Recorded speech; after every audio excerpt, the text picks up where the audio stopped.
कक्षा 12 हिंदी अनिवार्य में आरोह भाग 2 के पद्य खंड के महत्वपूर्ण दीर्घ उत्तरीय प्रश्न जो 3 अंक के पूछे जाएंगे। प्रश्न संख्या 10वां होगा। 10वां प्रश्न आपके बोर्ड पेपर में होगा, खंड 6 में होगा। ये 3 अंक का प्रश्न होगा। बोर्ड परीक्षा 2024 की मैं बात कर रहा हूँ। एक गद्य से और एक पद्य से ये दीर्घ उत्तरीय प्रश्न पूछा जाएगा और अथवा में होगा। यहाँ पर भी अथवा में होगा, यहाँ पर भी अथवा में होगा। और उद्देश्य की बात करें, एक प्रश्न तो होगा आपके अवबोध का और एक प्रश्न होगा आपके ये जो दीर्घ उत्तरीय प्रश्न है ये उसी अकॉर्डिंग तैयार किए गए हैं। इससे पहले हमने महत्वपूर्ण गद्य की व्याख्याएं और महत्वपूर्ण पद्य की व्याख्याएं भी देख ली है। ये कुल आपके 9 पार्ट हैं जिनके दीर्घ उत्तरीय प्रश्न हम देखने वाले हैं।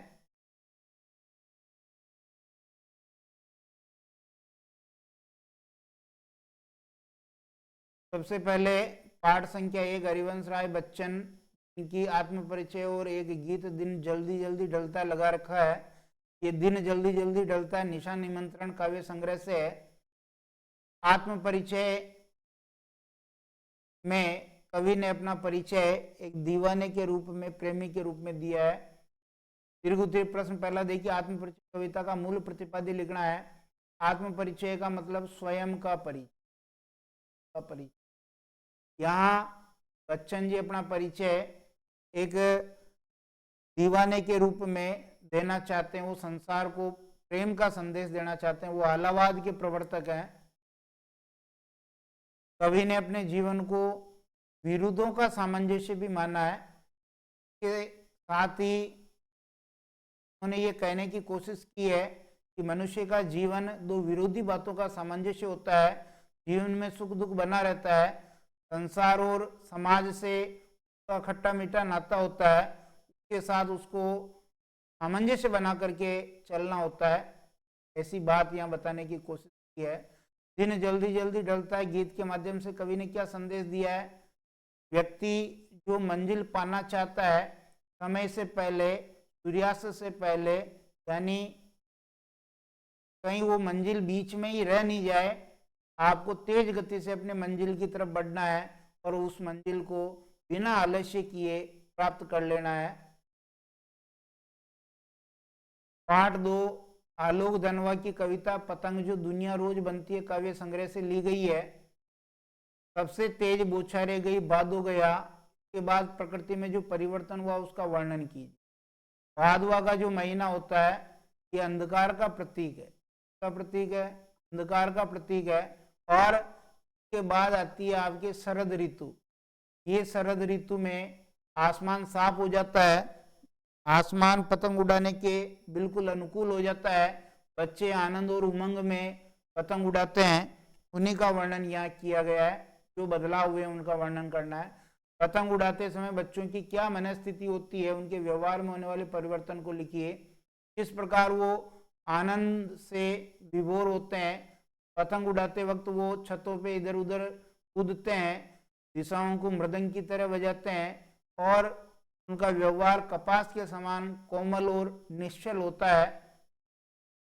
पतंग कविता में बिंबों द्वारा काव्य सौंदर्य प्रकट किया गया, स्पष्ट की। इस कविता में एक तो आपके दृश्य बिंब आया है, एक आपके श्रव्य बिंब आया है और इन बिंबों ने कविता को बड़ा आकर्षक बना दिया है। ये वर्णन आपको करना है। पाठ 3 देखिए, कुंवर नारायण की कविताएं 2 है। कविता के बहाने और बात सिद्धि थी। कविता के बहाने तो इन दिनों काव्य संग्रह से है और कोई दूसरा नहीं काव्य संग्रह से बात सिद्धि थी। पहला प्रश्न बन रहा आपका, कविता के बहाने शीर्षक कविता का मुख्य उद्देश्य क्या? जो आज कविता का जो अस्तित्व है वो संकट में है। कविता के वजूद को लेकर के कवि आशंकित है। वो ये सोच रहा है कि कविता रहेगी कि नहीं रहेगी। इसलिए कविता की तुलना उसने 3 चीजों से की है। सबसे पहले तो उसने चिड़िया की उड़ान से उसकी तुलना की है, लेकिन चिड़िया की उड़ान एक निश्चित सीमा तक है, कविता उससे भी आगे है। फिर उसने फूलों के खिलने से उसकी तुलना की है, लेकिन फूलों की खुशबू एक निश्चित एरिया तक होती है, क्षेत्र तक होती है, लेकिन जो कविता की जो खुशबू है वो हर काल में होती है। और तीसरी जो तुलना की है बच्चों के खेल से, और कविता सबसे ज्यादा निकट बच्चों के खेल से ही है। बात सीधी थी, पर कविता में कवि का ध्येय क्या है? कवि का ध्येय यह है कि आडंबरपूर्ण भाषा का प्रयोग करने से सीधी सादी बात भी अपना भाव प्रकट नहीं कर पाती है। इसलिए जब हम कोई बात रखें, कोई कविता करें, तो जो शब्द के अनुकूल अर्थ वाला ही वहां भाव लें, क्लिष्ट बनाने की कोशिश नहीं करें। चौथा पाठ देखिए, रघुवीर सहाय कविता कैमरे में बंद अपाहिज लोग भूल गए काव्य संग्रह से है ये। दीर्घ उत्तरीय प्रश्न पहला, कैमरे में बंद अपाहिज कविता करुणा के मुखौटे में छिपी क्रूरता की कविता है। जो संचालक है वो एक मुखौटा ओढ़ रखा है, यानी बाहर से तो ऐसा लगता है कि वो करुणा का कार्यक्रम दिखा रहा है, संवेदना का कार्यक्रम दिखा रहा है, लेकिन प्रश्न पूछ पूछ करके उस अपाहिज व्यक्ति को इतना परेशान करता है जैसे कोई क्रूर आचरण करते हैं, अत्याचार करते हैं, ऐसा व्यवहार उसके साथ किया गया है। और उनका एकमात्र उद्देश्य है ज्यादा से ज्यादा पैसा कमाना, लोगों की संवेदना के साथ खेलना। ऐसा ही प्रश्न दूसरा है, कैमरे में बंद अपाहिज कविता मीडिया के लोगों की संवेदनहीनता को उजागर करती है, कैसे? पांचवा पाठ, शमशेर बहादुर सिंह की उषा कविता। एक ही प्रश्न इसमें बन रहा है लेकिन अलग अलग तरीके से बन रहा है। कविता के किन उपमानों को देखकर यह कहा जा सकता है कि उषा कविता गांव की सुबह का गतिशील शब्द चित्र है, या फिर उषा कविता गांव की सुबह का गतिशील शब्द चित्र है? उदाहरण देकर समझाइए।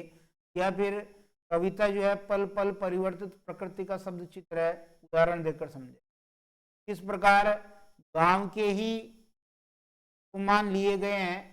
और जो भोर का आसमान है, भोर का आसमान कैसे वो पल पल बदल रहा है, उसका वर्णन यहाँ कवि ने बिंबों के माध्यम से किया है। छठा पाठ, निराला जी की कविता बादल राग। वंचितों का प्रतिनिधित्व करने वाली ये कविता शोषित वर्ग के संबल के रूप में, क्रांति के रूप में बादलों का यहाँ वर्णन किया गया है। अनामिका काव्य संग्रह के छठे खंड से ली गई है। पहला प्रश्न, बादल राग कविता का मूल प्रतिपाद्य शब्दों में लिखो। आज के परिवेश में इसके प्रभाव का आकलन कीजिए। बिल्कुल ठीक है, क्योंकि जो क्रांति है वो जब होती है तो वंचित वर्ग को उसका सबसे ज्यादा फायदा होता है। आज भी समाज में शोषण किया जा रहा है। दो वर्ग आज भी हैं, पूंजीपति वर्ग और शोषित वर्ग। जिनका शोषण किया जा रहा है वो शोषित वर्ग है, और ये आज भी परेशान है। तो आज भी क्रांति प्रासंगिक है।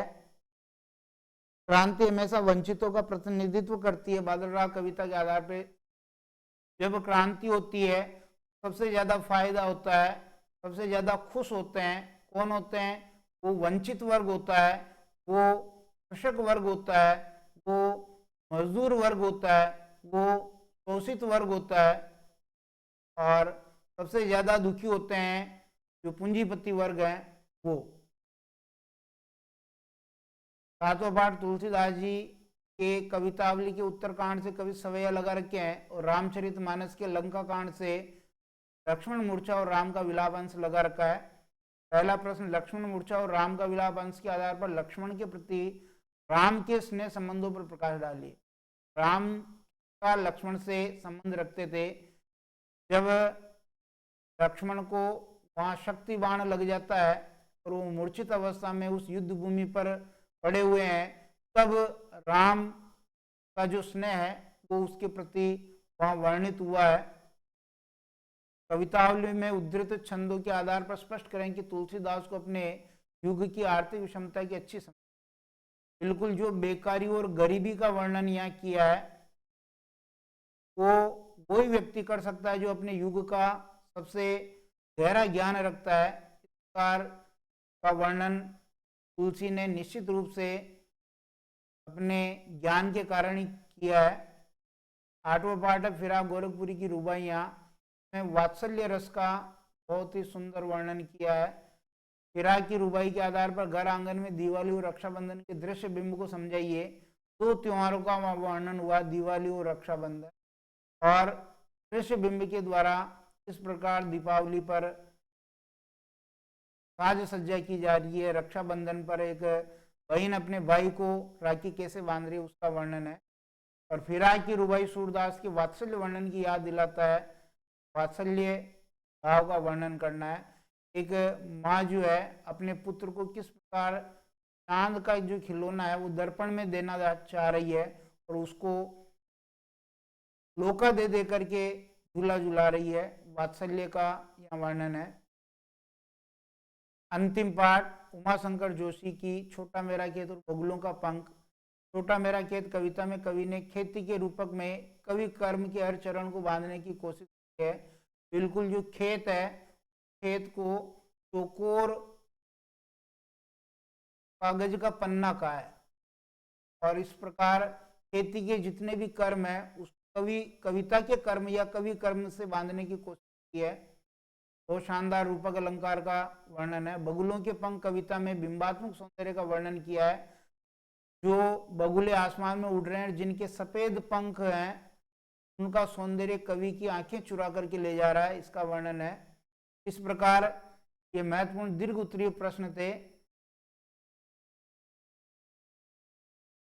गद्य भाग के भी हम दीर्घ उत्तरीय प्रश्न बहुत जल्दी लेके आएंगे।